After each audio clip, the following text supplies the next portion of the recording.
Hello, my dear friends. There's a beautiful Rashi at the beginning of this week's Parsha from which we can extract a lesson that's relevant to all of us, an important lesson. The Parsha describes Vayi B'Yom Shemini. It was the 8th day of the consecration of the Mishkan, the tabernacle, and on that day Moshe Rabbeinu instructed Aharon to bring 2 sacrifices. Aaron was the Kohen Gadol, the high priest, and he, as part of the inauguration process, Aaron was instructed to sacrifice a chatos and an olah. That's recorded in the second pasuk of the parsha.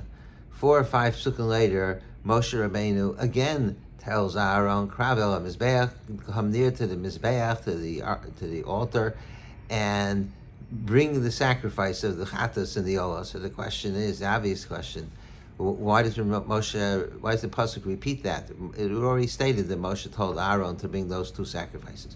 So Rashi is sensitive to this question, obviously, and Rashi says that Moshe saw that Aaron was hesitant and he was reluctant to bring the karbanos, and the reason was because Aaron was bush, he was embarrassed. Why was he embarrassed? Because Aaron, after all, was the one that helped facilitate the golden calf. His intentions were pure, but in the end, because he didn't object to the people making the golden calf, and he told them to come and bring donations, so as a result of his actions, the golden calf was brought into being. And so Aaron was embarrassed. He said, "Where do I come to be the Kohen Gadol, which is such a holy position, if I was responsible for, in part at least, for the Egel Hazav?" So Rashi says that Moshe Rabbeinu told Aaron, "Lama atabush, why are you embarrassed? Ki l'kach nivkarta. You were chosen to be the Kohen Gadol." So the question is, everybody asks, what's the matter that he was chosen to be the Kohen Gadol? Why is that a reason for Aaron not to be embarrassed? Aaron felt overwhelmed by the position. He didn't feel worthy of it. So what does it matter that you've been chosen for this position? So I would suggest that the meaning here is that when a person feels that they are engaged in a mission, that's their responsibility, then no matter what obstacles a person may encounter along the way, they're surmountable, because a person is driven by a sense of mission. And Moshe Rabbeinu is telling Aaron that l'kach nivcharta. I understand you feel embarrassed, you're this, you're that, because you feel inadequate, but this is not just a randomly that you've been appointed to bring the sacrifices. God has selected you. That's why you've been chosen to be the Kohen Gadol. This is your new mission in life, and if it's your mission, then irrespective of what obstacles may be along the way, then it's irrelevant. So you feel embarrassed, so you feel that inadequate. What does it matter? But you're on a mission, and you have to stand up and fulfill the mission. Just to give an example of this concept, Vladimir Zelensky is now the star of the entire world. He's a hero. He's stood up against the entire Russian armed forces and the Russian Empire, and against Vladimir Putin, and he puts his life in danger. He says he's not afraid. No matter what happens, he's not afraid. And Russia's bombing the Ukraine and bombing Kiev and flattening the cities, and he says he's not afraid. And then there was teams of assassinators. There were professional assassination teams that were sent in to take out Zelensky, and he says he's not afraid. And it's just amazing. Where does he draw so much courage from? The answer is because he is on a mission. He is saving his country. He is saving democracy in the Ukraine, and therefore he's undeterred in spite of all the dangers. I love to tell the story. Shlomo Zalman Auerbach, father and mother of a special needs child approached him and to ask him where they should send their child. So the Shlomo Zalman said, "Did you ask your child?" In other words, they were sending him to a special needs home. and they were not sure which one to send to. He says, "Did you ask your child where he wants to go?" They said, "Well, he doesn't understand. Why are we going to ask him?" Shlomo says, "You can't send him to a home without his understanding and consent." He says, "I want to speak to him." So the parents, all right, Shlomo Zalman said he wants to talk to their son. So they brought him the son. Shlomo Zalman asked him, "What's your name?" Let's say his name was Hillel. He says, "My name is Hillel." So Shlomo Zalman says, "Okay, my name is Shlomo Zalman. I am the Gadol Hador. That means I'm the leader of jury, of world jury." He says, "I have a special mission for you. I want you to be the rabbi of this particular home where you're going to be staying, and you're going to represent me as the rabbi. You're going to be my shaliach." And the boy was so excited to be the emissary of Rosh Shlomo Zalman Auerbach and to represent him, that even when it came time, the Shabbosim or Yom Tovim, when the rest of the boys are at the home would go home, he refused to leave, because he says, "How can I leave? Rosh Shlomo Zalman put me in charge of this home." So he had a sense of mission, and because of that, it lifted him up, and it made him determined to fulfill that responsibility. Moshe Rabbeinu, Kadosh Baruch Hu asked Moshe Rabbeinu to be the leader of the Jewish people after seeing the burning bush, and Moshe Rabbeinu says, "Mi anochi kireicha Paro." Who am I to go to Paro? And that is the classic response that people have when there's a situation presents itself where one could take responsibility. People say, "Who am I? I'm just a plain person. I don't have the skill. I don't have the ability. Somebody else should do it." And what does Moshe Rabbeinu say? After 7 days of Rebbeinu Shalom arguing with Moshe Rabbeinu, and Moshe Rabbeinu has all sorts of excuses, and he's not a good speaker, and he stutters and everything. So finally Moshe says on the 7th day, "Shlach no bi'at tishlach."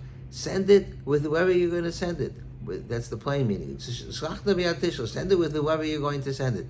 Which is to say, Moshe is saying, why me? Why are you asking me to do something that's so difficult? Send it somebody else. Why do I have to be the one to do this? But in the end, HaKadosh Baruch Hu insisted, Moshe Rabbeinu, you're the one that has to take the Jewish people out of Mitzrayim.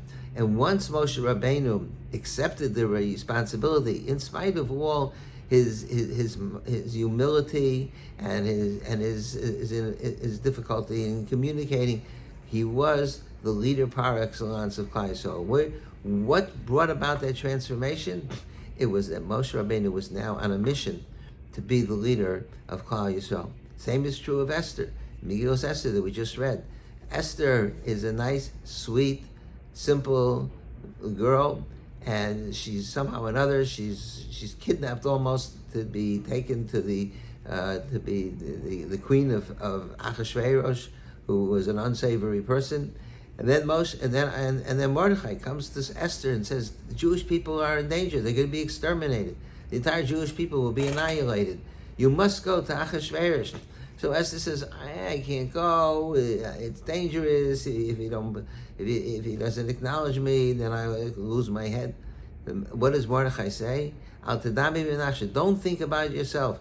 Kimi yodeim le'eis kazos gato malchus. Who knows? If not for this reason, l'kach nivcharta. That's, you're not just randomly here. It's not just an accident that you became the queen. It's l'kach nivcharta. It's you've been chosen for this position. And once Esther recognizes that this is her mission, she is like a tigress. She's unstoppable. And even though she's dealing with two super evil people, Achashverosh and Haman, she's not intimidated, and she stands up to Haman, and she points her finger at Haman. What changed? Where's the transformation from? It's because she was on a mission. She had a sense of responsibility. If you have a chance, ask Avi Tobias to tell you about his trip to Moldova. He just came back. He went to Eretz Yisrael, and he was approached by somebody from Hatzalah. Hatzalah has been sending planes, the charter planes to Moldova. The planes arrive almost empty, and then they return to Eretz Yisrael full of fugitives from the Ukraine. And there's a need for people to go along, and for assistance and to organize things. So Avi was asked if he would like to participate, and Avi grabbed at the opportunity, and he went to Moldova. He told me, described it to me yesterday, what a phenomenal experience. He said it was a life-changing experience for him, and you could, just talking to Avi, you could feel that he was so inspired. Why? Because he had a sense of mission. You'll talk to him, go over to him. I'm sure he won't mind. Ask him to tell you the story. Ask him the experiences that he had in Moldova. He told me it's so powerful, it's because he understood that this is a mission that he has to fulfill at the present time. And as we go through life, we oftentimes have opportunities to do things that are important and significant, and instead of saying, yes, this is my mission, I will fulfill it, instead we say, Mi anochi ki elecha paro, like Moshe Rabbeinu said, who am I? I'm not the right person. So somebody may have lost their job and they're in financial distress. Then somebody has to help them out. Someone has to go try to raise money for them. So the person says, I never raise money. I'm not a fundraiser. I don't know how to ask people for money. It's not my thing. But that's a mistake, because if it's your responsibility, if it's your mission, then doesn't matter that you don't know how to raise funds. You'll figure out a way, because when you're on a mission, a person becomes unstoppable. But you'll say to me, look, Moshe Rabbeinu was told by HaKadosh Baruch Hu that this is his tafkid, that this is what he was selected for. Aaron was told by Moshe Rabbeinu that HaKadosh Baruch Hu wanted him to be the Kohen Gadol. You were chosen to be the Kohen Gadol. But who says that I'm the one that was chosen to be responsible for things that are going on around me? Why me? Let it be somebody else. So I think the answer to that question is that nothing in life happens by accident or coincidence. If I'm in a position where I know that somebody is undergoing a difficult situation, whether it's financial or emotional or in terms of a medical issue, or whatever the issue is, there's a reason why I'm aware of that situation. I'm not random. I'm there in by intent. The Rebbeinu Shalom put me in that position, and therefore I have to approach it that l'kach nivcharta. This is what I've been chosen to do, and if I'll have that, if we will have that type of attitude that this is my mission, that even when things become difficult, even when we don't even know where we're supposed to start or what we're supposed to do, we'll figure it out. We'll rise to the occasion, because l'kach nivcharta, this is what you've been selected for. And if a person is on a mission, there is no difficulty that is not insurmountable under those circumstances.